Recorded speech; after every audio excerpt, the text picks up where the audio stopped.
সমস্যা নিয়ে মানুষের ঢল অর্থাৎ সমাধানের আশায় চতুর্থবারের মতো অনুষ্ঠিত হলো সরাসরি শঙ্কর শিবির।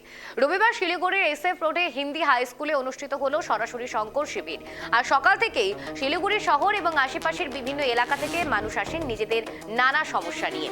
আর বিধায়ক তথা পর্যটন মন্ত্রী শঙ্কর ঘোষ সরাসরি মানুষের সঙ্গে কথা বলে তাদের অভিযোগ শুনলেন। এদিন শিবিরে উপস্থিত হন নির্মল সাথী ও নির্মল বন্ধুরা। তাদের মূল দাবি ছিল যে বেতন বৃদ্ধি এবং নির্দিষ্ট সময় বেতন প্রদান।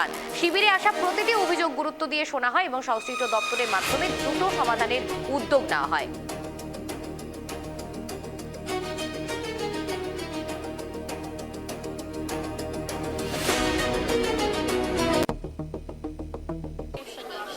আমার হাজবেন্ডের প্লাস্টিক অ্যানিমিয়া হয়েছে, ব্লাডের সমস্যা, প্রত্যেক মাসে মাসে ব্লাড দিতে হয়, সেটা আমরা পাচ্ছি না। এখন মেডিকেলে ভর্তি ছিল, ওখান থেকে এনআরএসে ট্রান্সফার করেছে,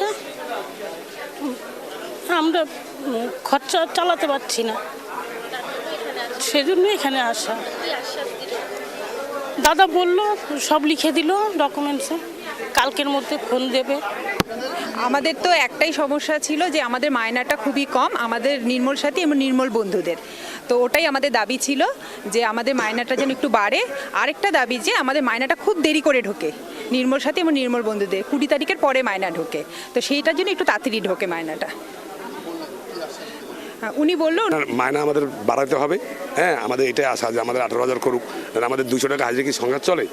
আমরা গরিব মানুষ কি করে চলবো আমরা 200 টাকা হাজিরায়?